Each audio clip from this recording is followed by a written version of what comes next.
sobre a nossa prova. Então, já pus até aqui para gravar a aula, tá? No e-book da sala de vocês, então já estou compartilhando tela. No e-book da sala de vocês já se encontra a nossa avaliação do terceiro bimestre, ok? Tá aqui bonitinha a nossa prova, tá? Eu quero fazer alguns comentários rápidos sobre essa prova. E também no e-book estão 3 gabaritos. Eu peguei um gabarito aqui da sala de você, do primeiro MacNote, que é da Isabela. Eu peguei um da sala de vocês, um de eletro, não tenho certeza, mas eu pus 3 gabaritos. Tá? Tem um de eletro aqui, depois eu vou pôr um da sala de vocês também, para ficar um de cada turma. E tem o meu gabarito aqui, tá?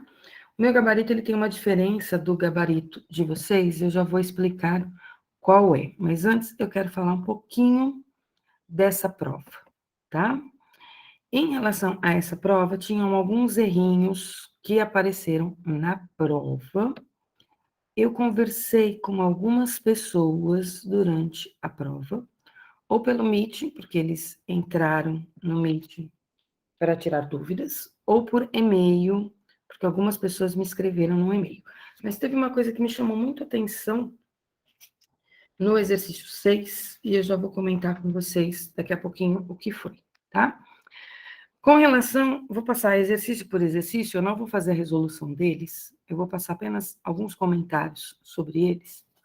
O primeiro exercício, ele é um exercício, na minha opinião, o mais simples de todos que estavam aqui na provinha.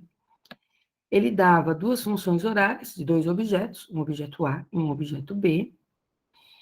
As funções já estavam prontas e ele queria saber o instante que esses objetos se cruzavam e depois ele queria saber onde. Quando ele pergunta onde, ele está perguntando a posição, tá? Então, é instante e posição do cruzamento.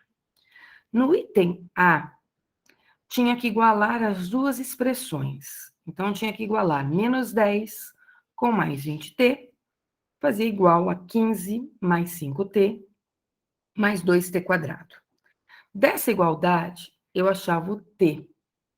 E nós tínhamos 2 respostas para esse t. Uma delas era 2,5 e a outra era 5. Vou abrir até aqui meu gabarito, tá? Então, eu pegava as 2 funções, igualava as duas, caía numa função de segundo grau, resolvia essa função de segundo grau e eu achava 2 valores para o t. E os 2 valores que a gente encontrava por t eram 2 valores positivos. Algumas pessoas encontraram apenas um desses valores, tá? Mas tinham 2. Depois que a gente encontrava esses valores, para achar a posição, a gente pegava esses números, 2,5 e 5, e substituía em uma das 2 expressões. Aqui teve gente que fez o seguinte: pegou a expressão do A, substituiu t por 2,5, depois pegou a expressão do B e substituiu também por 2,5. Achou o mesmo valor, tá? Isso já era de se esperar, porque nesse instante 2,5, a posição final do A e a posição final do B eram as mesmas.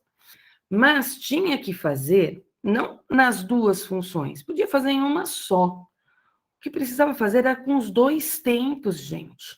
Era para fazer com t 2,5 e era também para fazer com o t igual a 5. Então, podia pegar a função do A, substituir por 2,5 e depois pegar a função do A e substituir por 5. Ou pegava a função do B, substituía por 2,5 e depois por 5. Teve gente que fez com um tempo só.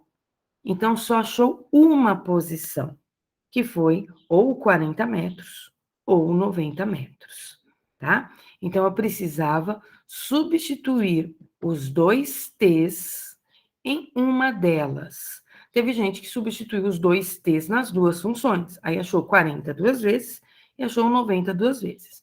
Não tem problema isso, tá? O que teve problema foi usar um t só e não achar as 2 posições, tá? Então, algumas pessoas perderam pontos no exercício 1, exatamente porque não acharam ou tem os dois valores de t, ou não acharam os dois valores das posições. O segundo exercício, ele era um probleminha de encontros também, mas ele era um encontro que acontecia num lançamento do tipo vertical. Tinha um parecido na lista de vocês. Não sei se era parecido ou se era exatamente igual, tá? Um saía no instante T e o outro saía 2 segundos depois. Então, vamos supor que eu adotasse que o A saiu no instante T, o B saiu no instante T menos 2 segundos. Ele tem 2 segundos a menos porque ele saiu atrasado. Ou então eu diria que o B saiu no instante T e o A saiu no instante T mais 2 segundos. Porque eu diria, olha, o A tem 2 segundos de vantagem, 2 segundos a mais do que o B. Nessa situação, eu precisava escrever as funções horárias para saber a posição do encontro. Então, eu precisava escrever a função da posição do A, que era o sorvetão, precisava escrever a função do B, que também era o sorvetão. Então, eu escrevia sorvetão para as duas, tá? Eu escrevi sorvetão e escrevi voate, mas eu só usei o sorvetão, e igualava as duas funções do sorvetão para achar o T. Então, para o A, eu usei valor T mesmo, para o B, eu usei T menos 2. Quando a gente igualava, o T quadrado sumia, e nós achávamos um único instante para esse encontro, que era de 2,5 segundos, e substituía ou na função da posição do A ou na função da posição do B, para achar a posição de 6,25 metros. Tá? Esse aqui, eu acho que várias pessoas acertaram. Teve mais gente errando o 1 do que o 2, embora o 1 tivesse a função escrita e o 2 tivesse que escrever a função. O pessoal errou mais a 1 do que a 2. Eu acho que a 2 não tive tantos problemas aí em relação a ela. Questão 3. A questão 3, ela era uma questão que tinha um enunciado modificado. Tá? Ela é uma questão da Unicamp, cujo enunciado começava num planeta Bongo, se não me engano, uma pessoa lançava, um extraterrestre lançava uma flecha na horizontal. Esse exercício, algumas pessoas reclamaram comigo, escreveram até no e-mail, dizendo que tinha erro no gráfico, e outras questionando o fato de perguntar a velocidade vertical inicial. Aqui o erro estava na minha digitação, porque a pergunta original do problema no item A era só a velocidade inicial da flecha. Não tinha a palavrinha vertical. Eu não sei por que cargas dá agora que eu fui digitar a prova, eu escrevi a palavra vertical. Mas, na verdade, era a velocidade inicial. Quem colocou para mim a resposta como apenas velocidade vertical, eu considerei certa. Quem colocou velocidade em x e velocidade em y, eu acertei. Quem colocou só velocidade em x, eu também aceitei. Tá? Então, aqui eu aceitei, desde que essas velocidades estivessem certas. Tá? E depois ele pedia o valor da aceleração da gravidade. Pessoal, era a aceleração da gravidade do simulador. Algumas pessoas me deram a aceleração da gravidade na Terra. 9,8 ou 10, por aproximação. Não era esse valor que ia chegar. Ia chegar num valor menos 2. Eu considerei, inclusive, certo para quem colocou 2. Outra coisinha que questionaram. O gráfico que está aqui do lado direito, da posição pelo tempo. Quando a gente compara esses dois gráficos, esses gráficos eu peguei da questão lá da Unicamp. O x, ele vai de 0 a 3 no gráfico da esquerda. O que diz que o alcance da flecha foi de 3 metros. O gráfico da direita, o x vai de 0 até 4,5. Me questionaram, poxa, como é que o x vai de 0 até 4,5 se no gráfico da esquerda vai até 3? No eixo x, a velocidade é sempre constante.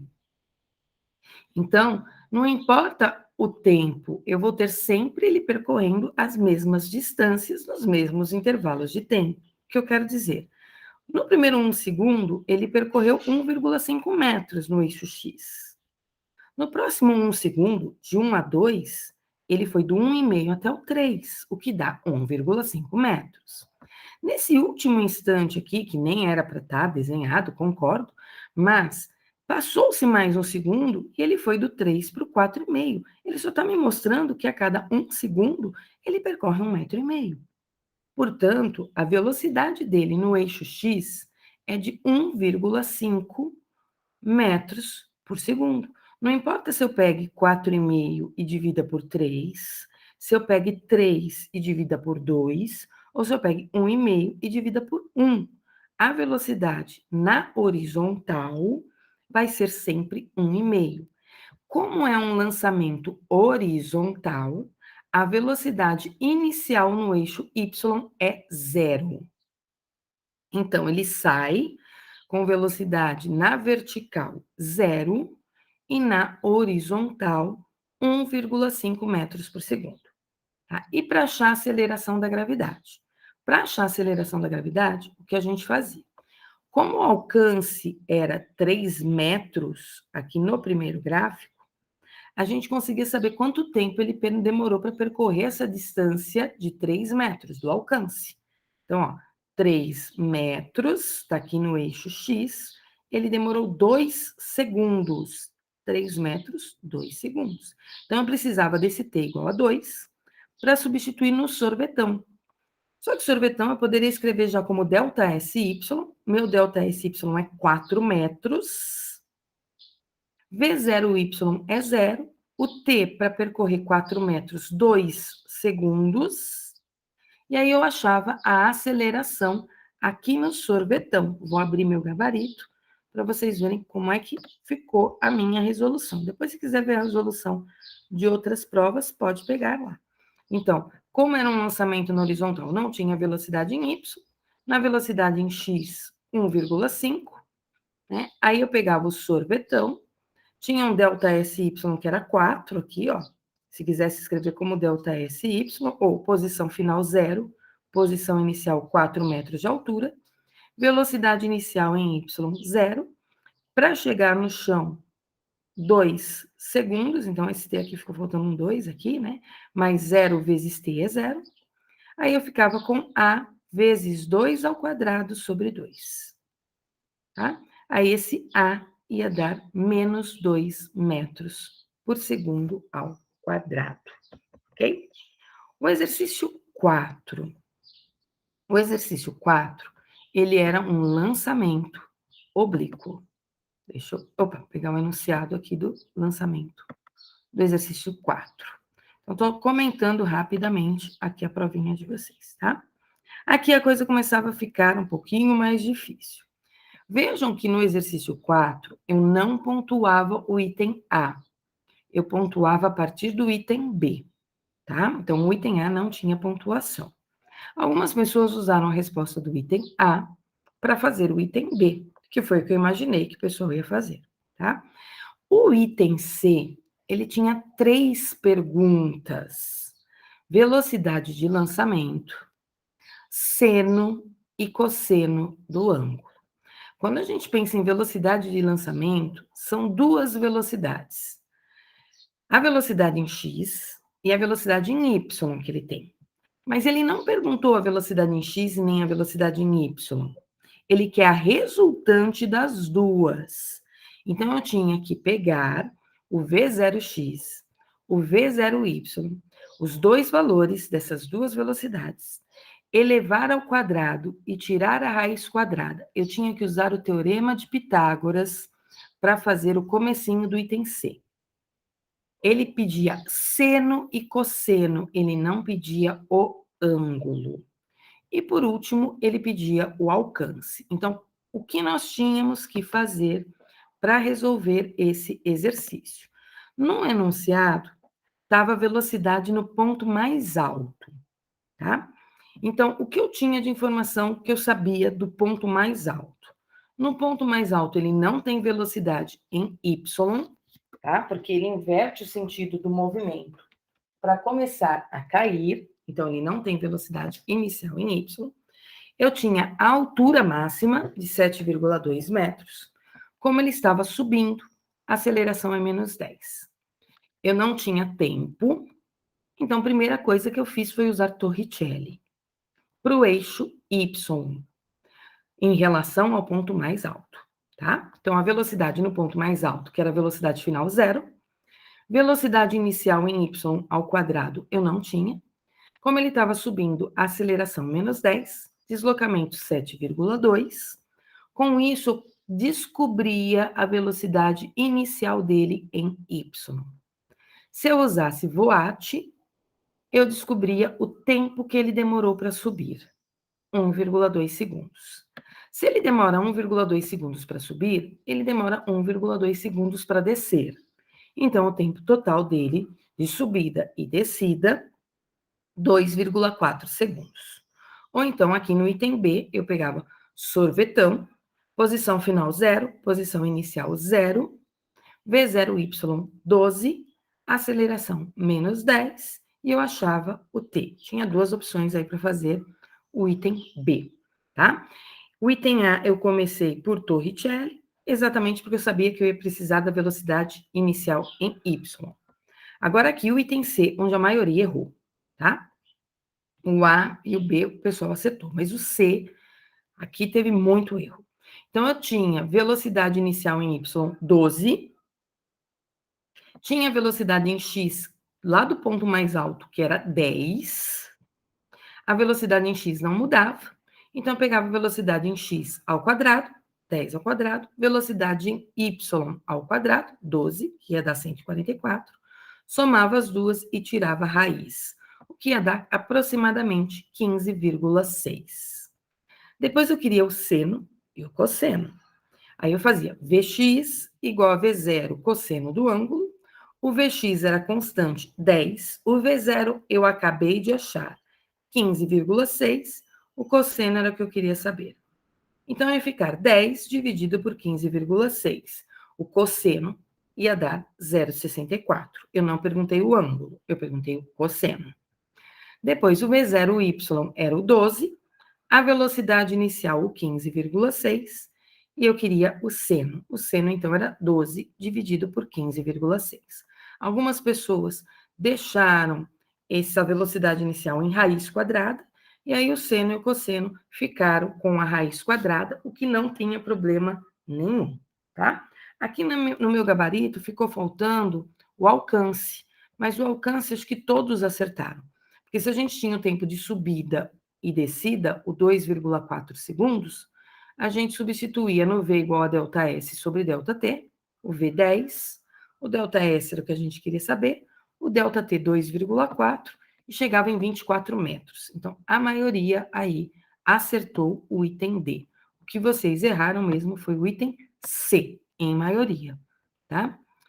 Exercício 5. O 6.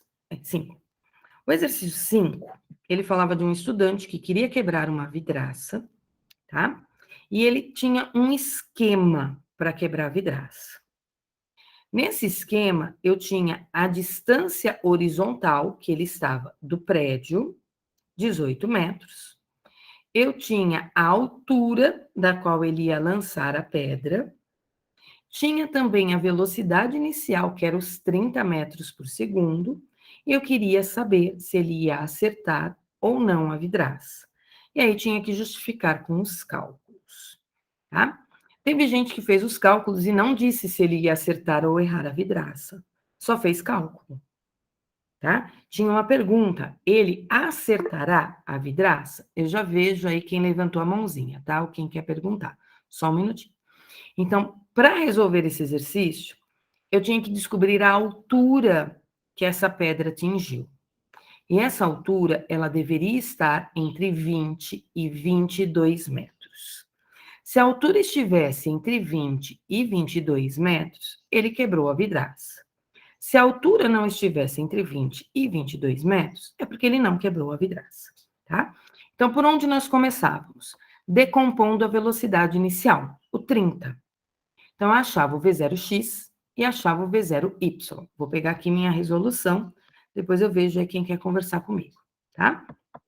Então, eu começava esse problema achando as componentes da velocidade. V0x, 30 vezes o cosseno, que dá 18. O V0y, 30 vezes o seno, que dá 24. Em x, a velocidade era constante, ele percorria 18 metros a pedra. A velocidade em x era 18 metros por segundo. Com isso, eu descobri o tempo que ele demorou para atingir a vidraça. Ele demorava 1 segundo para atingir a vidraça.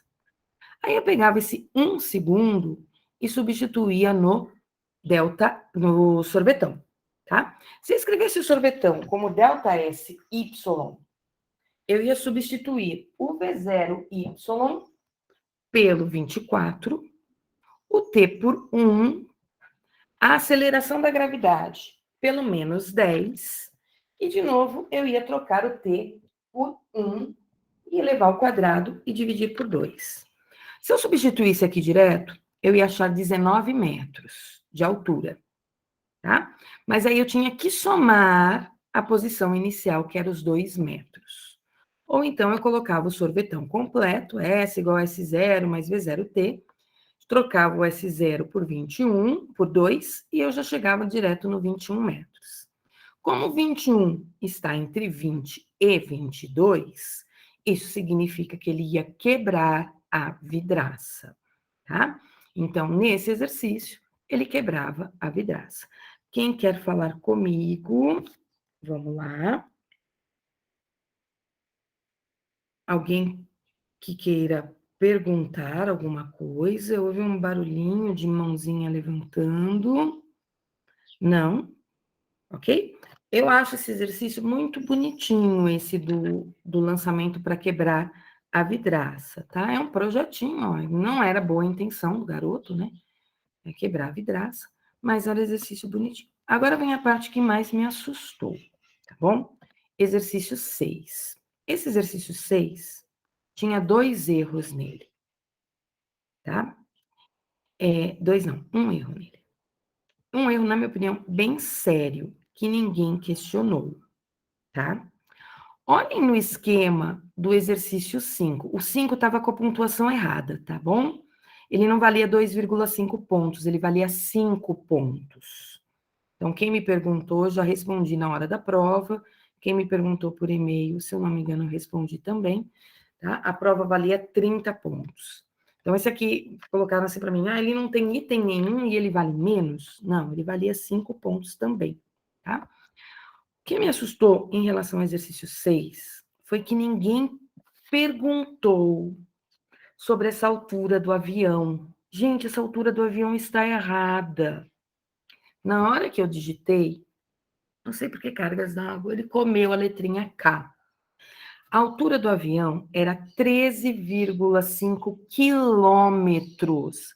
Ninguém reclamou disso. Vocês reclamaram de tantas outras coisas na prova, mas vocês não falaram da altura do avião. Gente, o avião está mais baixo do que a pedra que o menino atira na vidraça, gente.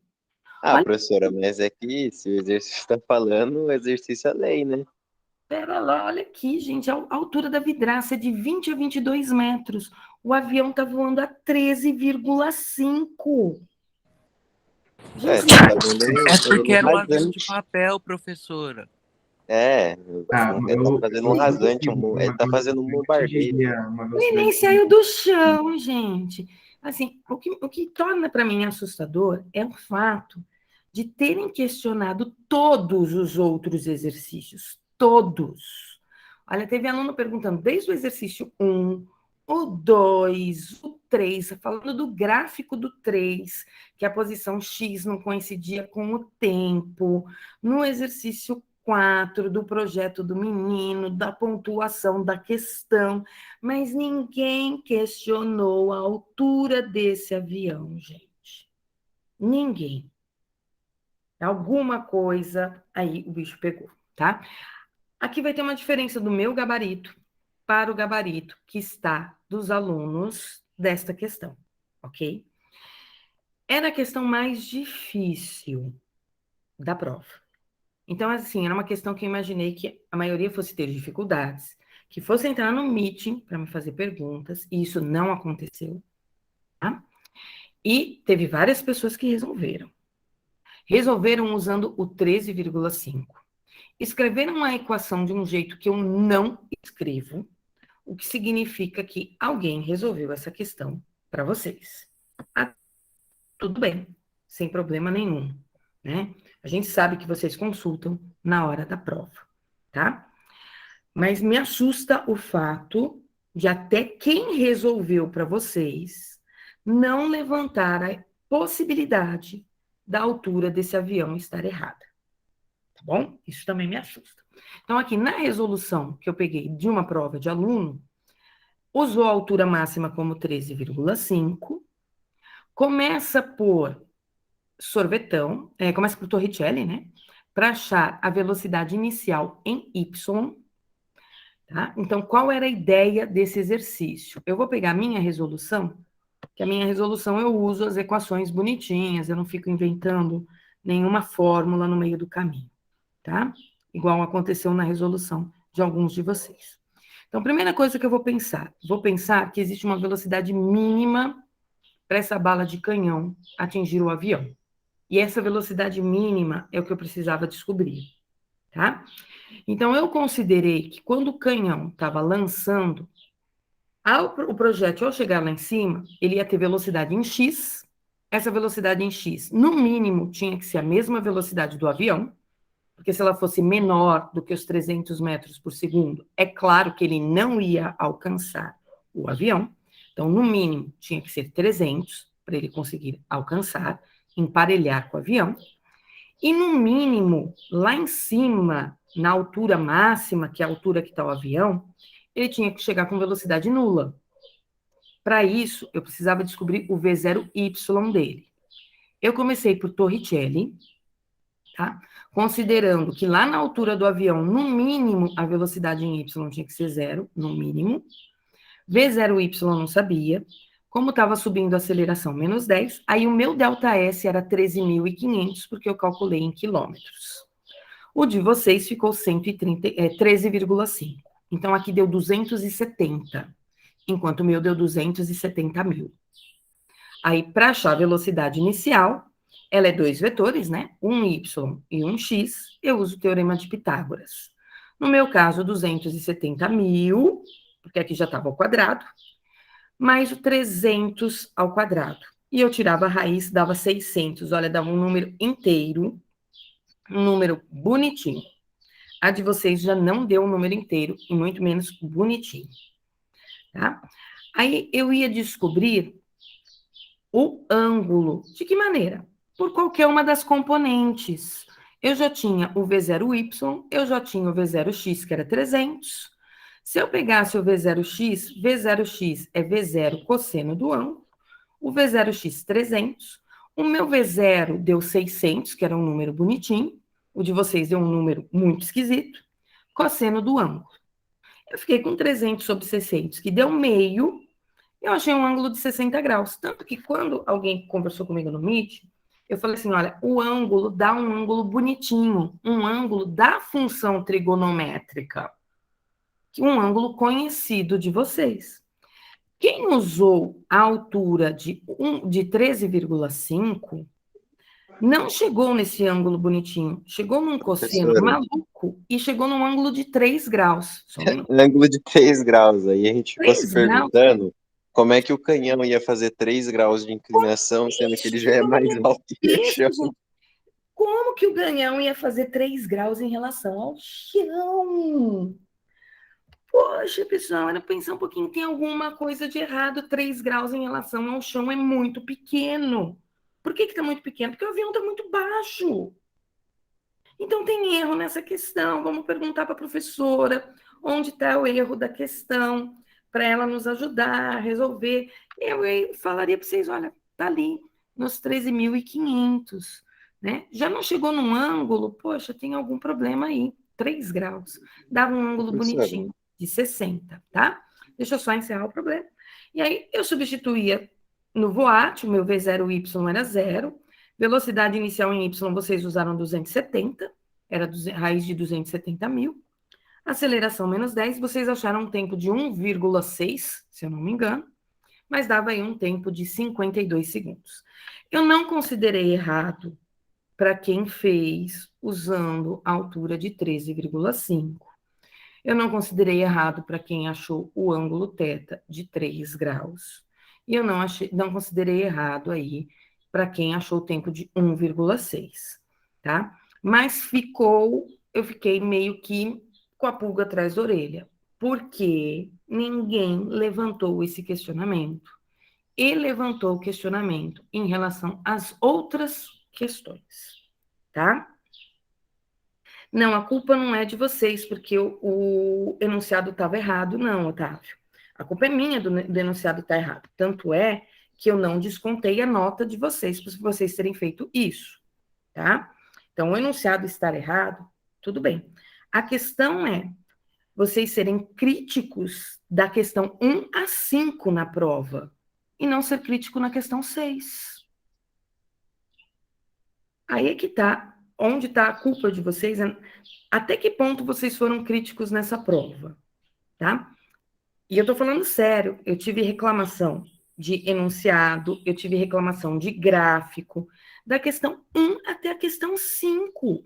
E na questão 6, ninguém se manifestou. Otávio, Glaucia tendo reclamação de todas as questões e na questão que estava errada não teve. tive! Isso que foi o pior, sabe? Porque eu falei, poxa, não deu o ângulo, por que ninguém me questionou? Talvez, não sabemos resolver, vamos perguntar para alguém que saiba, alguém que soube, foi lá, fez, e entregou o pacote para vocês pronto, tá? Entregou o pacote tão pronto que vocês copiaram sem saber o que vocês estavam copiando, porque teve gente que copiou coisa errada, pior ainda, né? Além de copiar, copiou errado, tá? Teve gente que usou a equação que eu não usei, que eu não dei em aula para resolver o problema, quer dizer, consultou outra pessoa, com certeza, não vou falar que consultou o livro, porque não tinha essa resposta, pelo menos, o jeito que vocês fizeram, não estava no livro tinha outros números, então quem consultou o livro, perceberia que tinha coisa errada no exercício, tá certo? Professora, Fala. então, é isso que eu ia esclarecer aqui, porque até onde eu me lembro, eu não perguntei para ninguém. A única coisa que eu usei foi uma tabela de cossenos para poder achar o ângulo de 3, porque era um Sim, ângulo que não estava na tabela tradicional. tudo Só bem. isso. Não estava na tabela tradicional.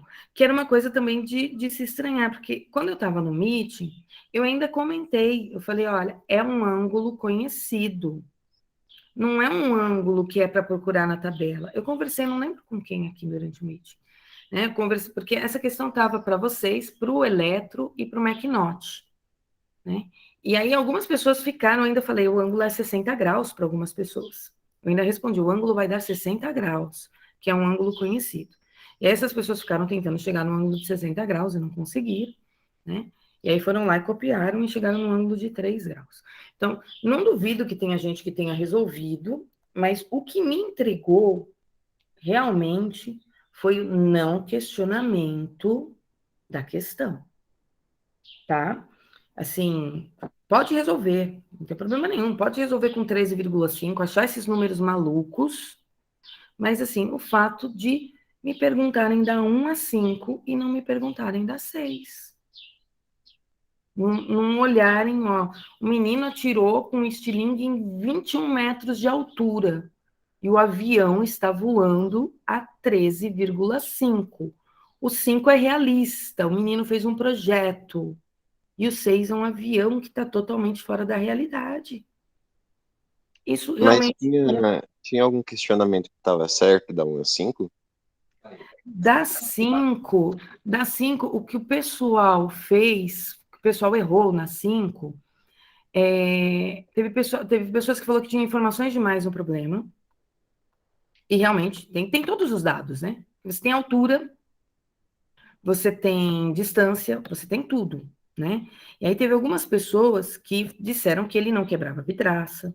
Teve gente que... O que mais me questionaram foi a pontuação da questão 5, tá? Por que ela valia menos? Isso veio, assim, Direto. Por que que a questão 5 vale menos? Né? Aí eu expliquei. A questão 5 está com erro aqui de digitação. Ela vale 2,5, né? Eu ia dar 2,5 para a pergunta e 2,5 para a justificativa. Aí no final eu falei, deixa uma coisa só, né? Porque para responder se ele vai acertar ou não a vidraça, depois eu vou ter que dar ponto, né? O aluno chuta, ele acertou a vidraça. Aí eu vou ter que dar meio 2,5 para o cara, sem cálculo nenhum. Aí eu mudei de ideia, falei, vou fazer uma questão só. E aí eu acabei esquecendo de mudar aqui para 5 pontos, tá? Tinha todos os dados? Sim, tinha, era um projeto, tinha todos os dados. Né? Aí reclamaram do fato do ângulo ser 53 graus, mas tinha informações de seno e cosseno. Numa prova, eu nunca dou ângulos para procurar numa tabela, gente. É prova isso. Tanto que no C, eu não perguntei ângulo, eu perguntei seno e cosseno, que era para não consultar a tabela, tá? Então, o último era para ser um ângulo conhecido de vocês, para não precisar consultar a tabela. Tá? Mas aí acho que várias pessoas pontuaram. Quem não pontuou, teve gente que colocou não sei resolver. Tudo bem. Uma provinha, né? Uma lista de exercícios mais curta. Mas eu gostaria de, se é para ser crítico, então vamos olhar todas as questões e perguntar todas as questões. Então, estou chamando a atenção de vocês, não pela questão estar errada, mas pela questão de não questionarem as respostas da última pergunta. Tipo, professora, olha, deu 3 graus. Tá estranho. Vocês acharem estranho e não me questionar porque tá estranho, por que não é resto questionou e nesse resultado estranho não? Tá? Então, só um comentário. Agora vamos para uma outra parte que é importantíssima para mim, antes de eu começar a aula de hoje. Ó, já passei 50 minutos aqui falando da prova. No sistema do colégio, agora eu vou para a parte que interessa a vocês. Está todas as notas parciais de vocês. L1, lista de movimento retilíneo uniformemente variado. L2, lista de lançamento horizontal.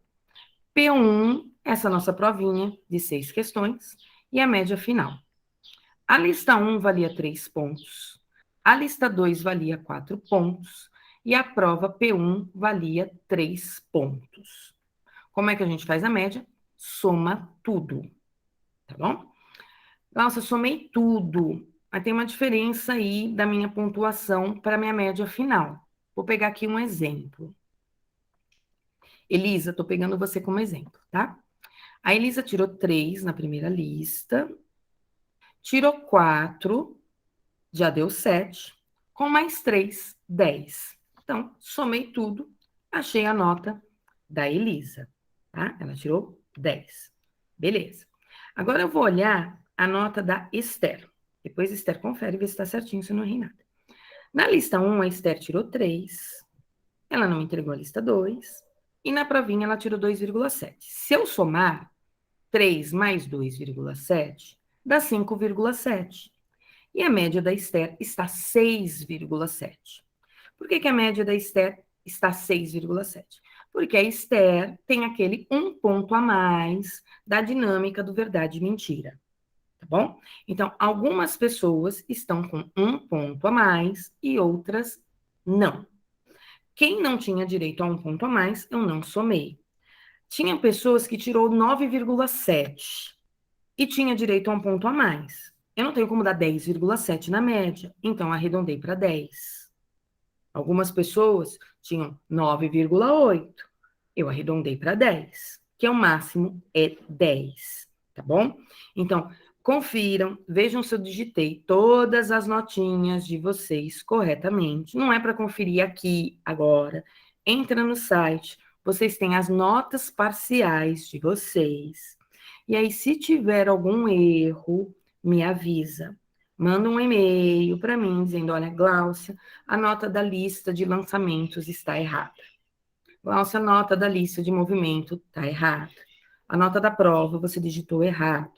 Você esqueceu de somar um ponto da dinâmica para mim. Eu vou lá no meu diário, confiro e vejo certinho o que aconteceu com a nota de vocês. Eu já mandei essa nota para o sistema do colégio. Então, eu preciso que vocês confiram. Se eu tiver que fazer alguma correção, eu tenho que fazer entre hoje e amanhã. Depois o sistema do colégio fecha e eu não consigo mais fazer essa correção. Aí eu tenho que pedir para a secretaria fazer as alterações. E aí vai demorar mais, tá? Então, se mandar um e-mail para mim, eu faço isso ainda hoje. Caso contrário, depois vai depender da secretária alterar no sistema para vocês. Então, entra lá, notas parciais, vocês vão ter todas as notinhas de vocês, e aí vocês conferem bonitinho, ok? Então, em relação às notas, elas já estão fechadas, já estão no sistema. Outra coisinha, primeiro Mac, que eu preciso comentar com vocês. Quando eu digo num e-mail devolutiva e encerramento da atividade, não adianta me mandar a atividade. Eu já encerrei. Então eu estou com várias situações assim. Terminei de corrigir a lista de lançamentos, eu mando um e-mail devolutivo e encerramento da atividade. Aí a pessoa vem e fala assim, desculpe o atraso, e manda a lista para mim. Gente, não vou desculpar atraso, já encerrou. A partir do momento que eu digo encerramento, não adianta mandar, porque eu não vou corrigir. Encerrou. Tá bem claro isso? Recebeu um e-mail dizendo que encerrou, encerrou. Não vai mandar de novo. Tá? Então, fiquem atentos a isso. Ok? Mas não anexou minha atividade. Gente, eu não posso fazer nada, tinha um prazo, até demora um pouquinho para corrigir essas coisas, né? Normalmente eu entro, vejo aqueles que já não entregaram, já coloco 0 e já mando direto avisando que está encerrado e começo a corrigir as outras listas, tá? Então, encerramos o 3º bimestre, estamos começando o 4º bimestre. O 4º bimestre, ele começa em movimento circular uniforme, para a tristeza de vocês, tá? Então, nós começamos com movimento circular uniforme, já comecei isso na aula passada, já defini ângulos, já defini frequência, já defini período, velocidade angular, vou ver certinho aqui onde eu parei, tá? Tem aqui um simulador de movimento circular, no e-book, tem a aula de aceleração centrípeta, tem todos os meetings. Na aula de hoje eu vou falar de aceleração centrípeta e acoplamento de polias e engrenagens. Ô, professora. Oi. A aula passada foi dia 1, não foi? Eu não lembro quando foi, mas se eu não comecei movimento circular, eu começo. Professora, a aula começou passada ainda. foi o dia que a senhora teve a queda de energia. Tá. Eu não comecei movimento circular. Não, Tá, com a então gente eu vou não. começar. Então eu vou começar com vocês movimento circular. Tá bom? Sou eu agora. Mas se eu não comecei, eu começo, não se preocupem, não. E no e-book tem todas as aulas gravadas do ano passado, tá? Então, tá tudo aqui, bonitinho. Não são aulas que eu gravei para vocês, são aulas que estão lá no YouTube. E tem a lista de exercícios já de movimento circular, tá bom? O bimestre vai de movimento circular até leis de Newton, que é o princípio da dinâmica, corpos em elevadores, força de tração, que é quando eu vou encerrar com vocês o ano letivo, tá bom? Se eu conseguir avançar mais, sair aqui dos elevadores, eu avanço. Caso contrário, a gente está encerrando aqui a matéria. Eu espero conseguir avançar mais com vocês. Então, nosso e-book já está quase completo em relação à matéria do 4º bimestre, para quem quiser ir adiantando o assunto, tá? Deixa eu ver se eu consigo aqui abrir a minha luzinha agora. Ela não quer abrir. Desde que eu liguei o computador, ela não quer abrir. Então, eu vou ter que usar o PowerPoint para escrever aqui para vocês, tá bom? Então, sem problemas, estamos começando hoje a parte de movimento circular, tá bom? Deixa eu fechar essa página aqui. Depois tem uma paginazinha que está lá no e-book, que ela é bem legalzinha para fazer acoplamento de polias e engrenagens, né? Você faz o desenho da polia e da engrenagem, que é um assunto que a gente vai falar também em movimento circular. Movimento circular é um assunto importantíssimo para vocês de MEC, tá? E a gente fala de transmissão de movimento. Eu consigo transmitir o movimento de um lado para o outro a partir do momento que eu ligo 2 movimentos circulares, tá bom? Então, nós vamos começar a falar dessas situaçõezinhas aqui, ok? O que muda do movimento retilíneo para o movimento circular? Eu vou usar bastante o alfabeto grego, tá? Então, vai parecer bem assustador no começo, mas vocês vão ver que as funções, tudo, são iguais a do movimento retilíneo, só vai estar mudando as letrinhas, tá? Então, estou começando o movimento circular, coloquem aí a data de hoje no caderno de vocês. Hoje é dia 6 de outubro.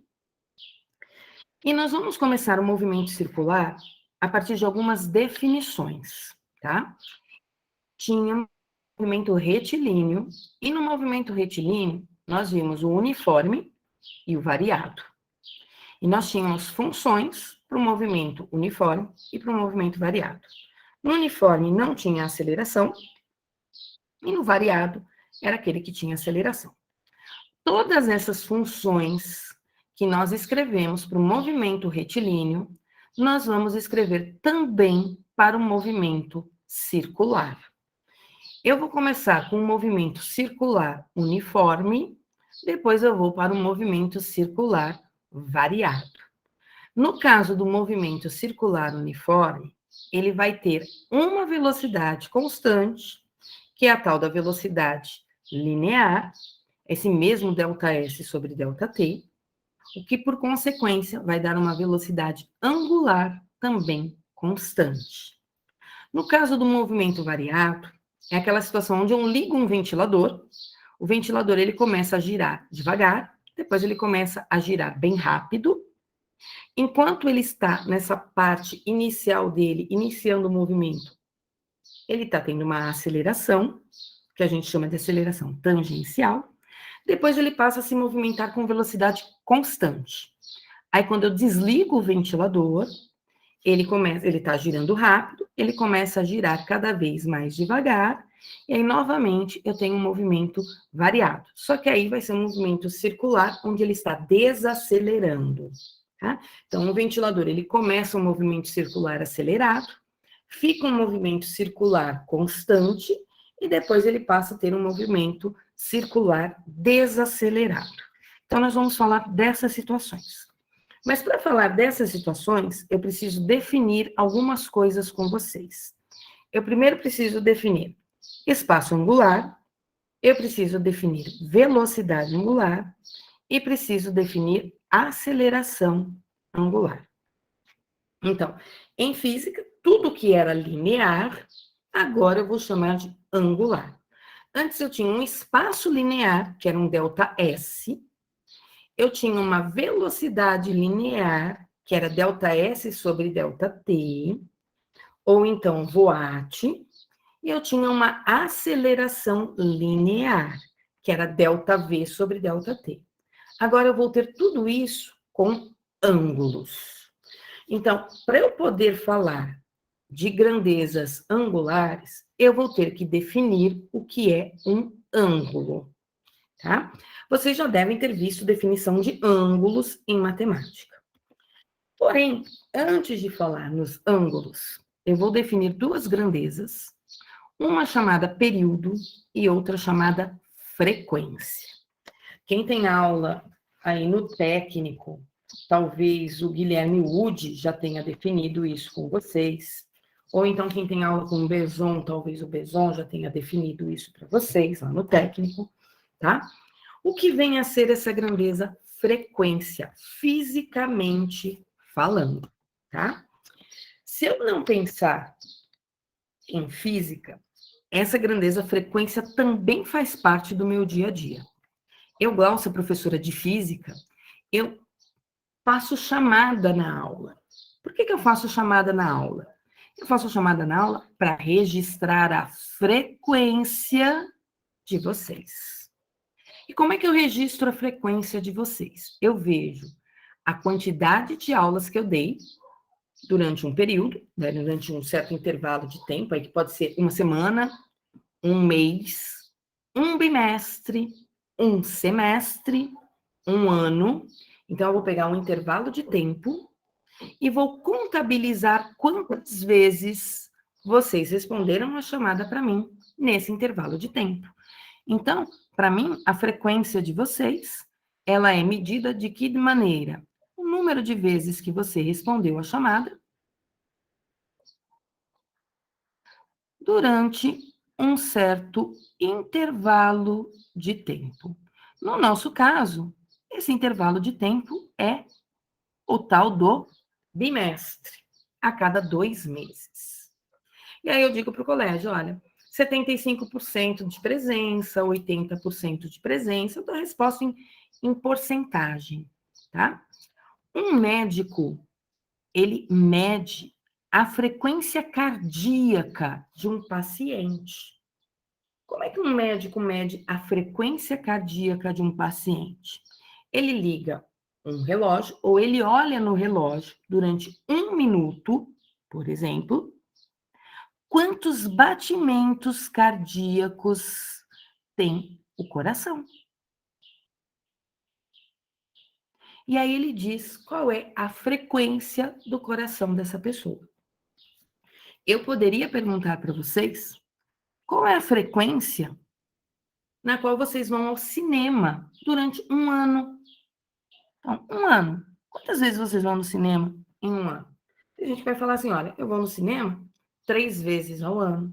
Eu vou no cinema 10 vezes ao ano. Eu vou ao cinema 0 vezes ao ano.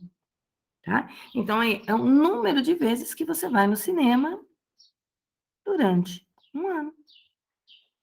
Posso perguntar para vocês quantas vezes vocês pegam o celular durante 1 hora? Quantas vezes vocês acessam o WhatsApp durante 1 hora? E aí eu vou ter a frequência de vocês nesse aplicativo, tá? Então, frequência é uma palavra que faz parte do nosso dia a dia, em várias situações.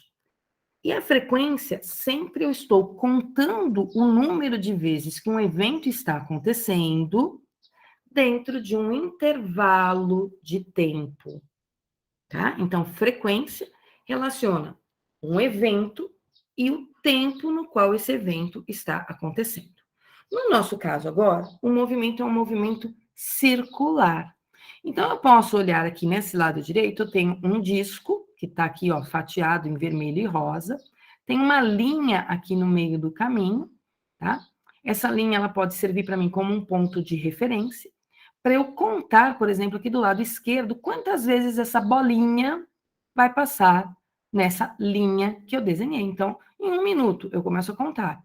Ela passa 1 vez, ela passa 2 vezes, ela passa 3 vezes.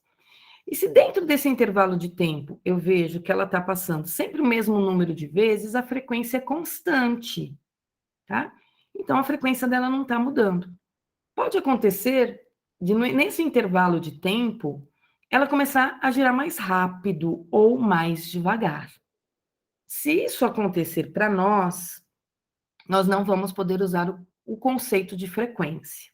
Nós sempre vamos estar usando, nos nossos exercícios, situações onde a frequência é constante. Isso é, um objeto sempre dá o mesmo número de voltas num determinado intervalo de tempo. Tá? Professora, Aqui, oi, fala. você pode voltar ali nas fórmulas para eu copiar? As fórmulas estão aqui, não estão? Número de vezes da chamada. Ah, você quer as fórmulas do movimento retilíneo? Ah, aquelas eram no movimento retilíneo? Eu achei que eram as Não, mesmas pro no circular. circular não. No circular eu ainda vou chegar, tá? Ah, tá certo. Eu tô só definindo algumas coisas. Certo. Aqui do lado direito, eu tenho um pêndulo que está oscilando. Ele não chega a ter um movimento circular completo. Ele escreve um pedaço de um movimento circular. E aí eu posso medir a frequência olhando aqui, ó, ponto mais alto do lado direito, ponto mais alto do lado esquerdo, e aí em 1 minuto eu fico contando quantas vezes ele foi e voltou. Ele foi e voltou. Foi e voltou. Então, como é que a gente vai medir frequência num movimento circular? Nós vamos medir frequência no movimento circular como sendo o número de voltas que um objeto dá durante um certo intervalo de tempo. Então, isso para nós vai ser frequência. O objeto deu 20 voltas em 1 minuto. O objeto deu 50 voltas completas em 1 minuto. Ali não deu voltas completas, ele deu 2 voltas e meia. Tudo bem. 2,5 voltas em 1 minuto. Ah, ele deu 3 voltas e 1/4. 3,25 voltas em tanto tempo. Unidade da frequência. Número de voltas por minuto, por segundo, por hora. É comum aparecer assim, ó, RPM, RPH e RPS. Vocês já devem ter visto essa sigla alguma vez na vida de vocês. RPM é nome até de banda de rock da década de 80, tá? Mas a banda de rock da década de 80, que era a tal do RPM, o nome era Revoluções por Minuto. A cada 1 minuto, a banda fazia uma revolução, né? Vejam que o símbolo por está diferente do que a gente costuma usar em física. Normalmente a gente fala assim, ó, rotações por minuto, e usa min no tempo, ó. E a barrinha de divisão quando a gente fala o por. Então, falo rotações barra min, rotações por minuto. Mas é uma notação bem antiga, ó. Ele ficou RPM. Não é sistema internacional. RPH, rotações por hora. RPS, rotações por segundo. Isso faz parte do sistema internacional, rotações por segundo, que nós chamamos de hertz, e abreviamos pela letra H maiúsculo e Z. Então, sempre que eu contabilizar o número de eventos, e esse evento estiver contabilizado com o tempo em segundos, nós damos a unidade da frequência em hertz. No caso de ondulatória, eu vejo quantas oscilações o corpo deu, um intervalo de tempo de segundos, e aí eu falo a frequência dessa oscilação também em hertz.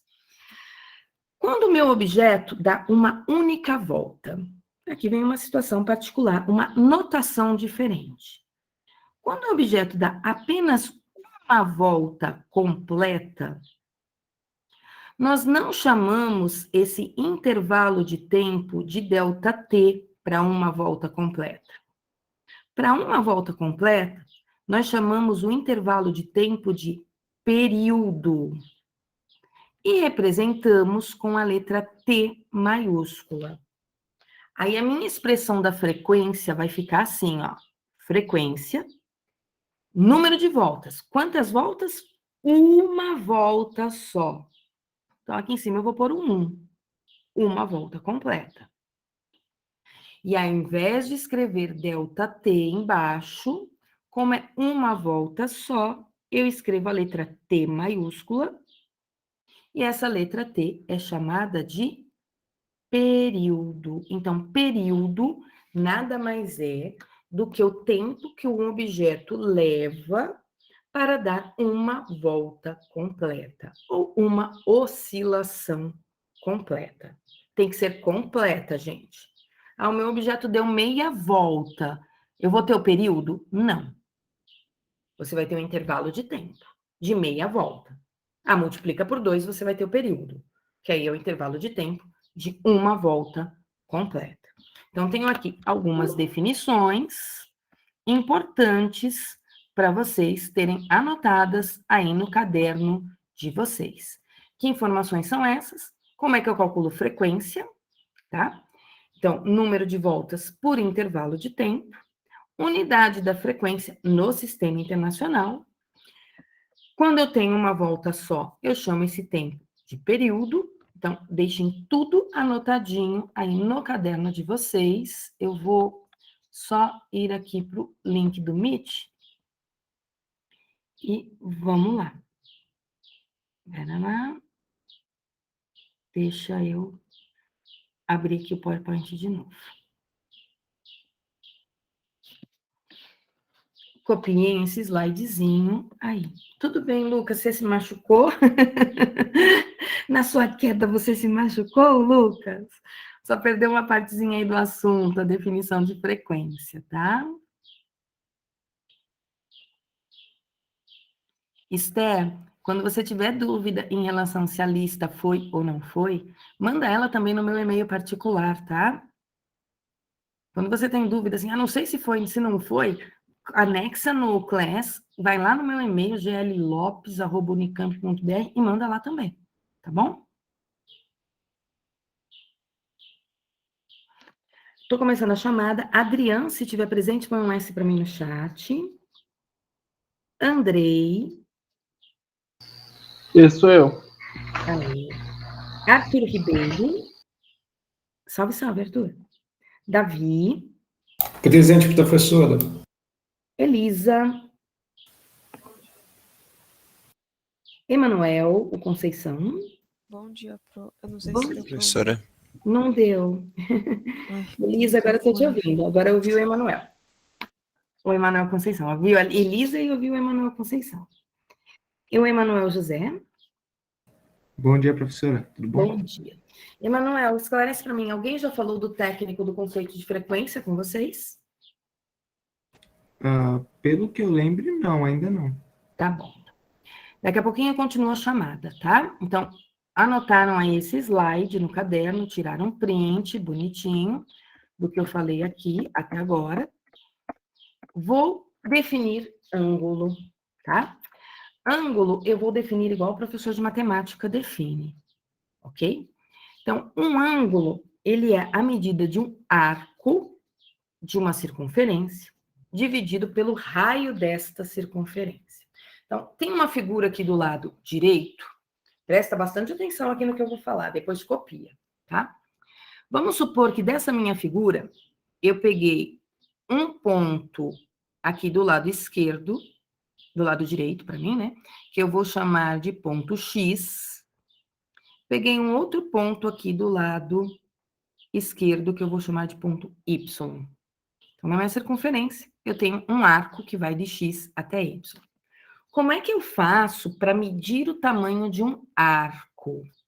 Eu pego um barbante, eu começo a colocar esse barbante em cima do meu arco. Vou colocando cuidadosamente um barbante aqui em cima, tá? De tal forma que o barbante vai ficar no formato do arco que eu tenho desenhado. Depois que eu coloquei esse barbante aqui, eu cortei o barbante em X e Y, eu pego esse pedaço de barbante e estico ele numa régua. Uma régua com centímetros, tá bom? E estico ele aqui em cima. E quando eu estico ele aqui em cima, eu sei quantos centímetros, quantos metros, quantos quilômetros tem o arco representado na figura, tá? Então, eu uso a régua para medir um arco. Agora, nossa, mas você entorta a régua? Tem régua que é flexível, dá para entortar. Eu tenho até uma em casa que ela é um plástico bem molinho, dá para entortar. Mas o ideal é a gente colocar um barbante esticado aqui para medir esse arco, tá? A medida do arco por si só não é o ângulo. Na minha circunferência, a distância entre o ponto do meio, que é o centro da circunferência, e a borda dessa circunferência, essa distância é chamada de raio. Ok? Então, a distância do centro da circunferência até a borda ali dela é o raio. Então, eu vou pegar o tamanho do meu arco, que eu medi com a régua, e vou dividir pelo tamanho do raio, que eu também medi com a régua. E aí eu vou achar um número. Detalhe, um número sem unidade de medida. Por que sem unidade de medida? Eu medi o arco com a régua, então eu medi isso aqui, uma distância em centímetros. Eu medi o raio com a régua, é a distância do centro até a borda. Eu também medi em centímetros com a régua. E centímetros dividido por centímetros vai dar 1. É como se fosse 5 dividido por 5, dá 1. Tá? Então, ângulo não tem unidade de medida. Como assim, Glaucio? O professor de matemática mede ângulos em graus. O professor de matemática mede ângulos em radianos. Ok, isso é um símbolo, não é uma unidade de medida. Tá? É um símbolo adotado para eu saber que eu estou falando em graus. Assim como temperatura. Ó. Temperatura hoje é de 28 graus Celsius. Olha o graus aqui, ó. Isso também não é unidade de medida. Isso é um símbolo. É um símbolo para falar que eu estou falando numa unidade indireta de temperatura, numa régua que foi criada por um cara chamado Celsius. Tá? Então, grau não é unidade de medida. Radianos não é unidade de medida. Portanto, ângulo, qual é a unidade de medida do ângulo? 1. Essa é a unidade que ele é. Ele é um número, tá? Se eu pegar um arco menor, ó, aqui eu tenho um arco pequenininho, menorzinho aqui, ó. Esse arco aqui, A. Vendo? Pego um barbante e coloco aqui, ó. Meço esse arco. Vejam que esse arco aqui é menor do que o arco que estava entre X e Y. Tá? Ele é menorzinho. Se eu colocar um barbante aqui em cima desse arco, eu não vou ter a mesma medida que eu tinha entre X e Y. Mas o raio aqui também é menor. A distância do centro até o ponto A também é menor. De tal forma que quando eu dividir essa distância do arco pelo raio, eu acabo achando o mesmo número do que se eu dividir x, y pelo raio grandão que eu tinha antes. Aí, se eu pegar um arco menorzinho aqui do meio, ó, do ponto B, medir esse arco, ó, vai dar um valor em centímetros menor do que o A, menor do que o XY, mas o raio também é menor. Aí vocês acabam vendo que existe uma proporção. Eu diminuo o arco, diminui o raio, eu diminuo o arco, diminui o raio, de tal maneira que isso sempre vai dar um número. Ah, essa divisão vai dar 30, essa divisão vai dar 45, essa divisão vai dar um número 60. São os ângulos aí que a gente conhece, tá? Então, definir ângulo igual o professor de matemática. Eu não vou definir ângulo como sendo a distância entre duas retas, pelo amor de Deus. Se eu tenho uma reta aqui e outra reta aqui, e eu meço a distância entre retas, distância em linha reta, ó. Isso aí não é um ângulo, tá? Um ângulo é sempre a medida do arco sobre o raio. Ah, é a abertura de duas retas. Talvez possa definir com a abertura de duas retas. Mas no nosso Professora, caso, oi. então esse aí que era aquela fórmula do arco que estavam usando para achar o ângulo na prova? É. O arco. Aí a gente fala arco seno, arco cosseno, tá? Depois vocês vão ver tudo isso lá em matemática. Olha o tal do arco aparecendo aí.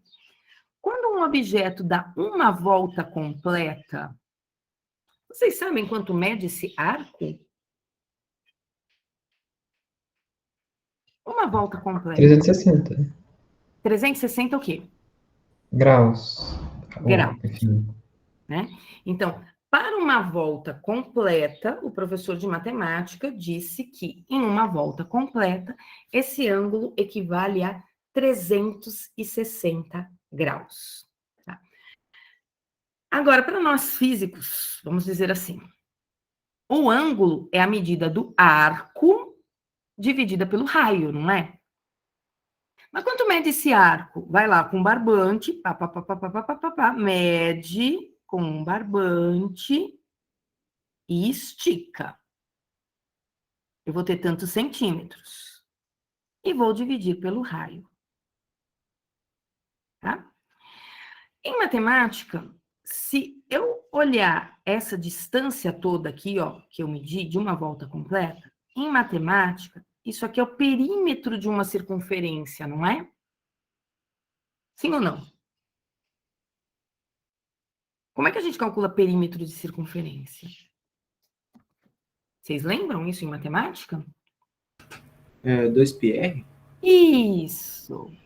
O perímetro de uma circunferência, em matemática, ele é 2πr. O que é π? é um número. Se eu pegar a minha circunferência e dividir ela pelo diâmetro, eu vou achar um número que é 3,14, 16, alguma coisa. Então, se eu pegar uma bola de basquete, passar um barbante aqui em volta da bola de basquete, e souber o diâmetro da bola de basquete, se eu dividir o arco todinho pelo diâmetro, eu vou achar π, 3,1416. Se eu pegar uma bolinha de gude, passar um barbante em volta da bolinha de gude e medir pelo diâmetro é o dobro do raio, né? Passando aqui no meio, ó, o diâmetro. Se eu dividir o tamanho da circunferência pelo diâmetro da bolinha de gude, eu vou achar 3,1416.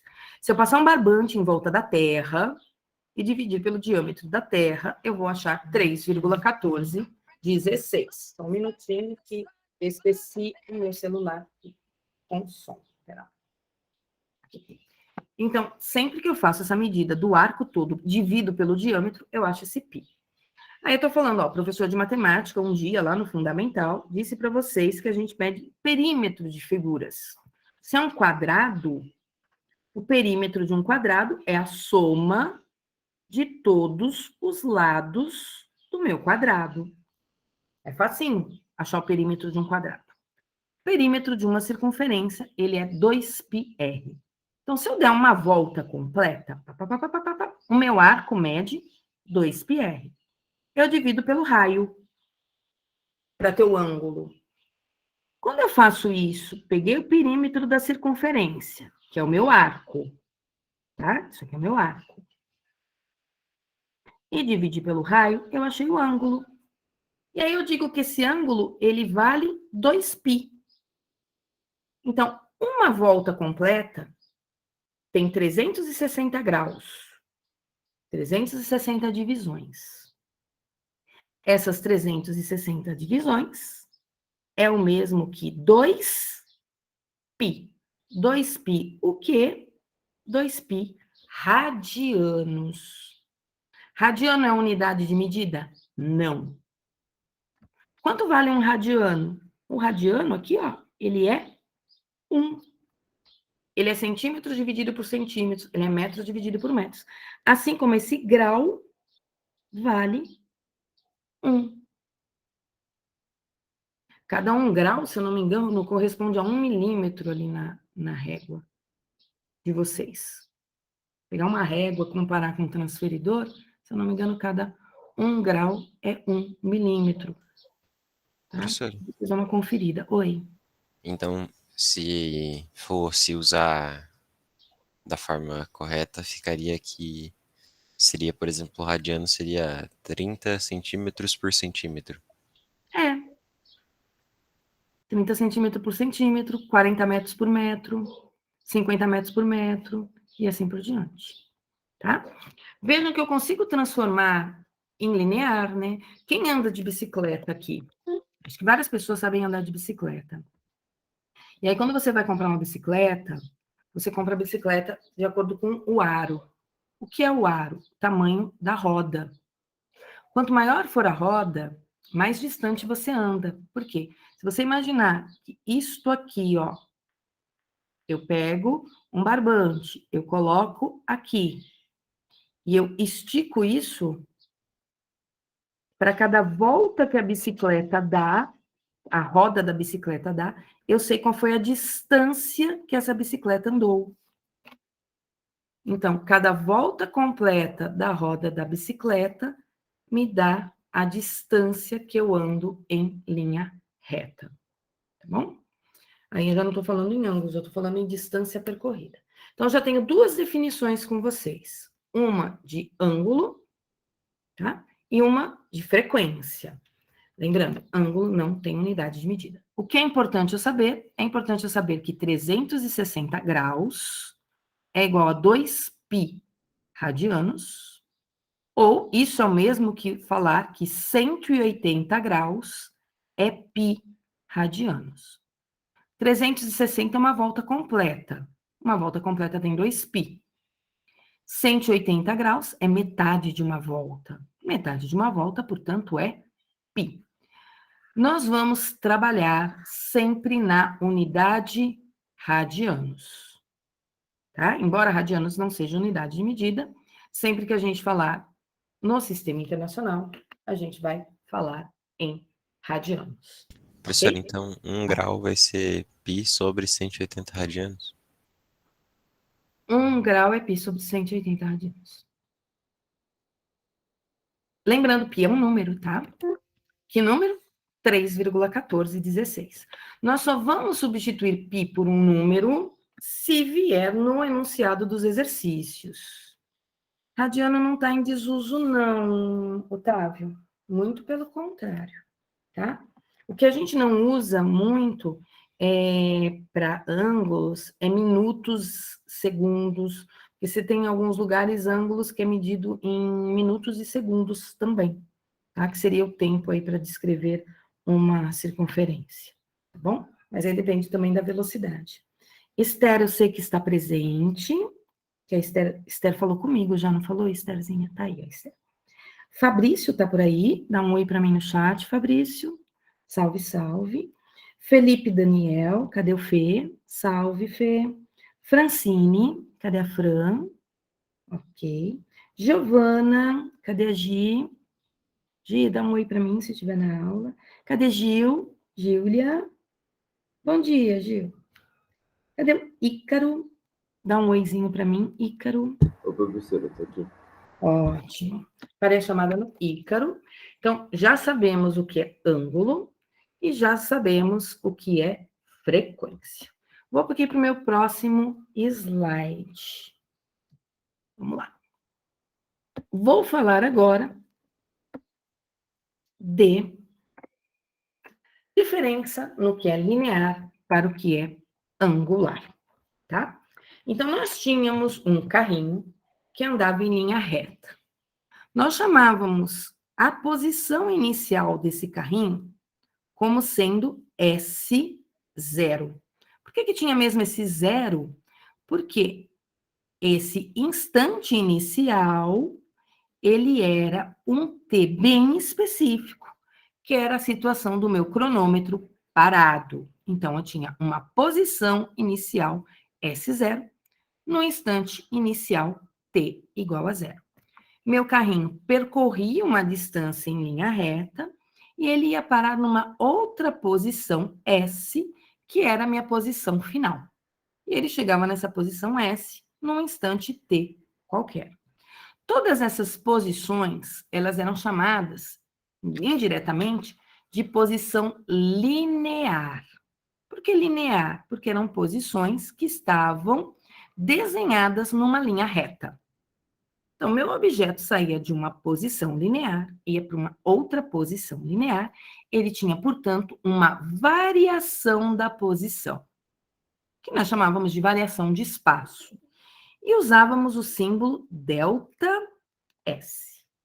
Agora eu estou numa situação onde o meu objeto, ele vai estar numa posição inicial em uma circunferência.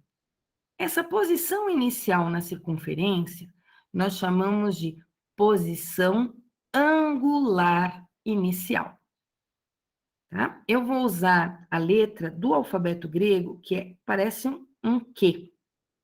Eu vou chamar de φ0. Essa letrinha aqui, ó, se pronuncia φ. É uma letra do alfabeto grego. Tá? Então, meu objeto está numa posição inicial φ0. Em relação aqui a um ângulo, né? Aqui, ó, se eu começar medindo minha circunferência a partir daqui, que é o meu zero, o meu objeto ele não saiu do zero, né? Aqui o meu carrinho também não saiu do zero, ó. Meu carrinho saiu de um ângulo inicial qualquer. Então, tem uma posição angular inicial. Aí ele se deslocou nessa minha circunferência e foi parar numa outra posição. Um outro φ. Uma outra posição angular, tá?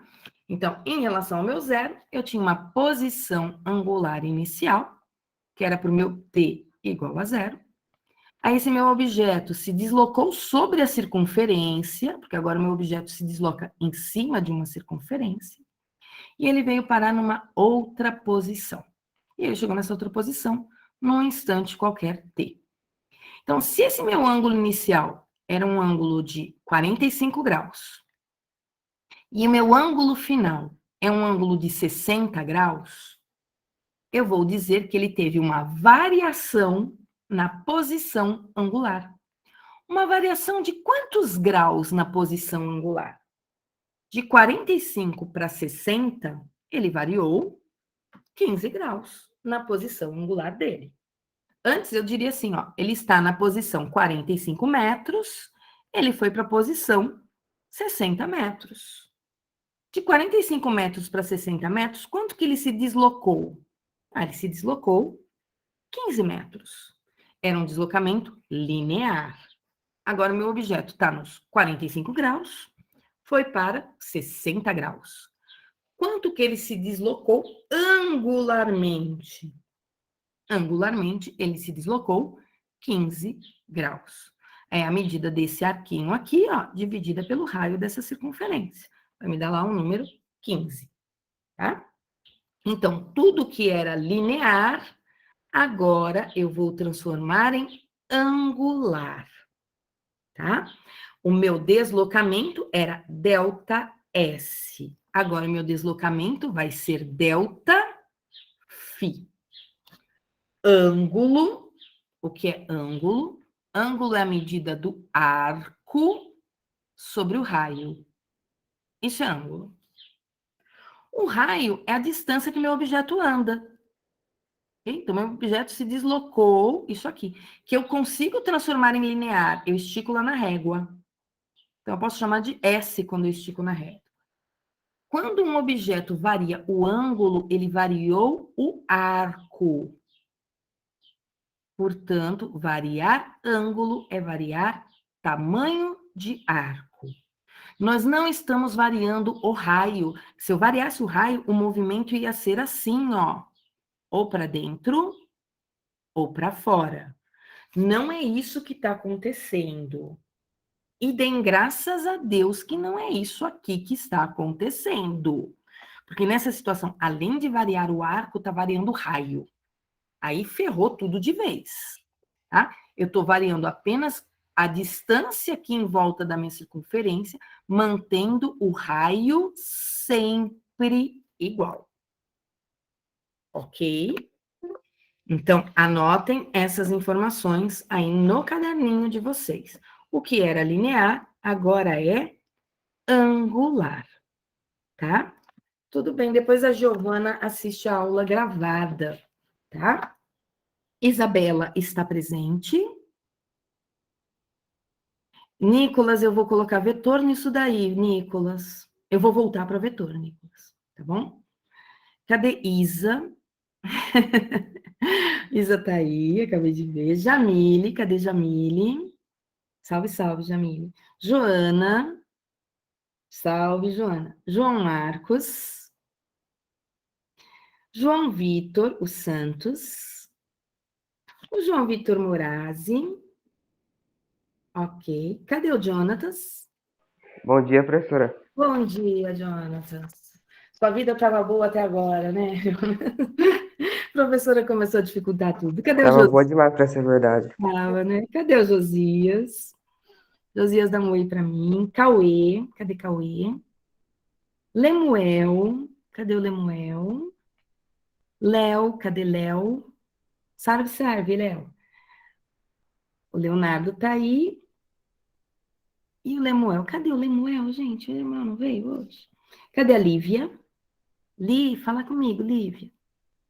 Lucas Eduardo, salve, Lívia. Lucas Eduardo, Lucas Gomes, Lucas Marçom e Lucas Rodrigues. 4 Lucas. Lucas Gomes está, o Lucas Marçom também e o Lucas Rodrigues também. Só não está o Lucas Eduardo. O Matheus Alexandre está aí antecipado, né? Ótimo, Matheus. O Teus Vilhena. Cadê Matheus Vilhena? Ok. Cadê a Michele e a Mirella? É a Michele ou a Mirella? A Michele, né? Isso. Mirella, tá aí. Cadê o Nicolas? Salve. Cadê o Otávio? Otávio, fala comigo de novo aí, Otávio. Salve, salve, Otávio. Raeli, cadê a Raeli? A Ellie não está presente na aula hoje. Cadê o Roger? Dá um oi para mim, Roger. Samuel. A Sofs. Cadê a Sofs? Samuel tá aí. E a Sofs, não? Estênio. Estênio tá aí, tava no comecinho da aula. Bom dia, Estênio. E o Ti? Cadê o Thiago? Titi, salve, salve. Pessoal, tô prosseguindo aqui. Vou mudar o meu slide. E vou falar agora de uma grandeza física chamada velocidade angular. Esse slide está todinho, está por inteiro. Ou ele não está... Pera lá. Eu estou sem luzinha. Eu queria esse slide sem ser por inteiro. Vou colocar um slide aqui no meio do caminho, tá, gente? Depois eu apago ele.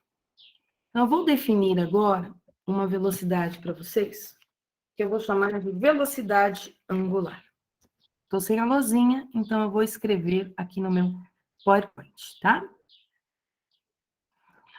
Nós tínhamos a velocidade linear. Vou pôr aqui no cantinho.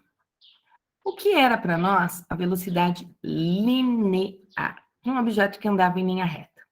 Quando ele não tinha aceleração, ela era ΔS sobre ΔT. Isso era a velocidade linear. Agora, nós vamos ter uma velocidade que nós vamos chamar de velocidade angular. Para representar a velocidade angular, eu vou usar esse Wzinho esquisito aqui, ó, que é chamado de ômega.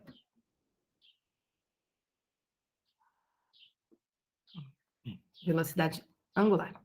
Outro era φ, isso aqui é ômega.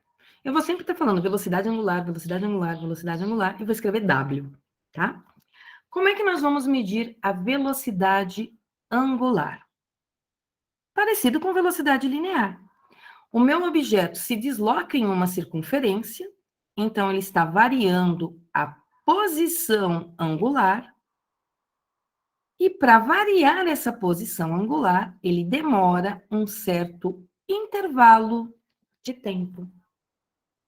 Então, se eu pego uma circunferência, o meu objeto está aqui num determinado ângulo, ele vem parar num outro ângulo, então ele variou a posição angular dele. Foi de um ângulo para o outro. E para variar essa posição angular, ele vai demorar um certo intervalo de tempo. Quanto mais tempo ele demorar, menor vai ser a velocidade angular dele. Quanto mais rápido ele for, maior vai ser essa velocidade angular. Unidade dessa velocidade angular: radianos por segundo. Por quê? Porque nós vamos trabalhar com os ângulos em radianos e o tempo em segundos no sistema internacional. Mas radianos não é unidade de medida, concordo. Então, vai ser tanto do arco em tantos segundos, tá? Existem outras maneiras de eu escrever essa expressão. Que outra maneira eu posso escrever essa expressão? Eu posso pensar no caso de uma volta completa. Se eu pensar em uma volta completa, eu sei qual foi a variação do ângulo. Em uma volta completa, ele saiu do que seria o zero, andou aqui, ele andou 360 graus. Isso é uma volta completa.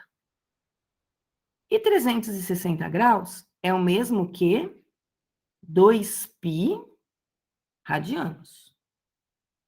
Só que no caso dele dar uma volta completa, esse intervalo de tempo recebe o nome de período. Lembram-se? Para uma volta, o tempo é chamado de período, e eu uso a letra T maiúscula. Portanto, eu posso escrever velocidade angular como sendo, ao invés de variação de ângulo, uma volta completa é 2π. Isso é uma volta completa. Dividido pelo intervalo de tempo de uma volta completa, o intervalo de tempo de uma volta completa é o período. ele é o T maiúsculo. Então, eu posso escrever velocidade angular, ômega, como sendo 2π sobre T.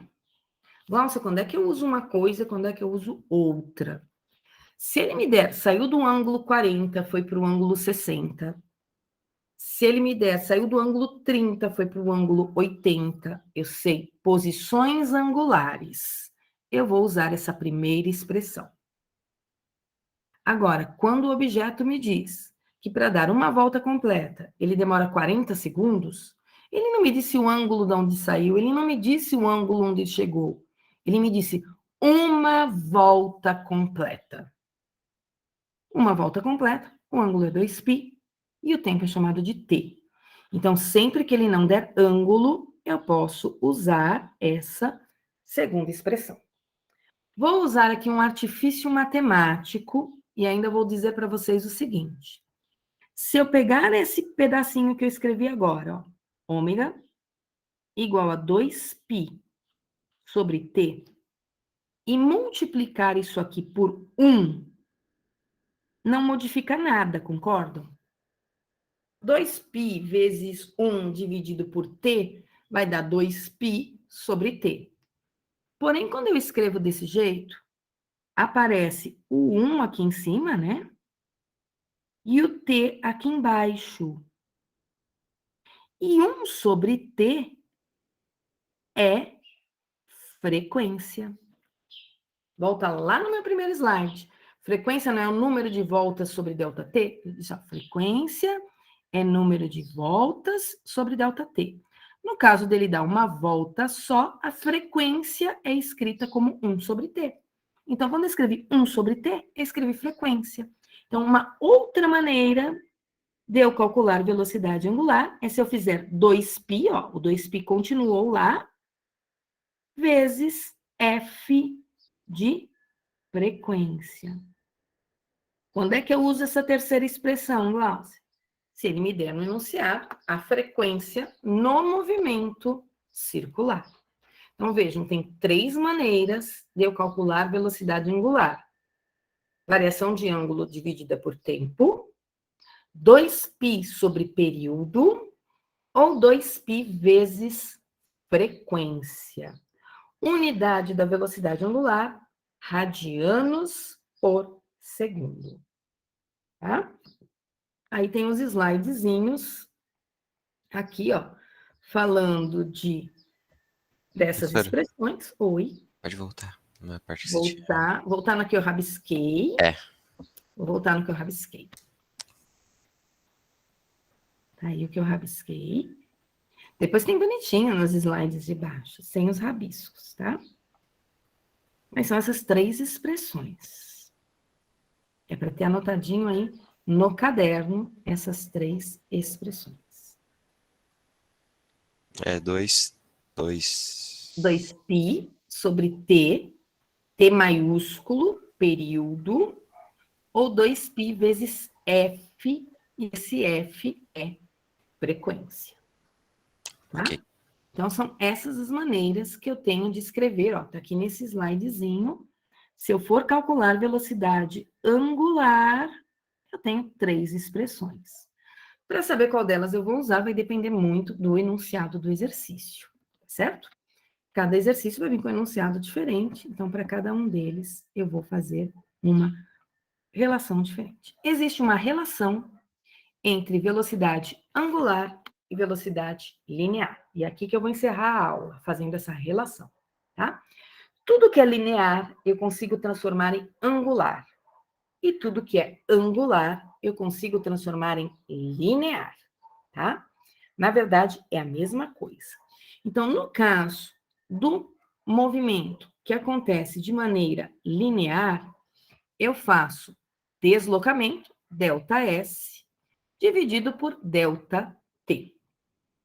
Porém, no caso do angular, eu vou pegar a variação do ângulo e vou dividir pelo tempo para achar a velocidade angular, tá?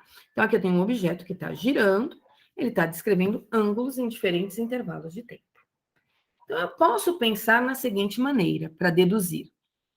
Se o meu objeto dá uma volta completa, vou pensar em uma volta. Então, meu objeto saiu daqui, deu uma volta completa. Em uma volta completa, ele percorre o perímetro da circunferência, certo? Então, em uma volta completa, ele percorre o perímetro. Então, a distância que ele se desloca, ela vale 2πr. Isso é o perímetro da circunferência. Então, eu vou escrever V igual a ΔS sobre ΔT. O meu ΔS, eu vou escrever como 2π vezes R, que é a distância que ele andou. E esse intervalo de tempo, como é uma volta só, eu uso a letra T maiúscula de período. Vejam, eu escrevi que V é 2πr sobre T. Mas 2π sobre T, vai lá na minha anotação. Quem é 2π sobre T? É a velocidade angular. Portanto, velocidade linear é a velocidade angular vezes o raio. Isso é um jeito de eu deduzir uma relação entre elas. Anote isso também no caderninho de vocês, porque é a partir daí que eu vou retomar na aula de sexta-feira.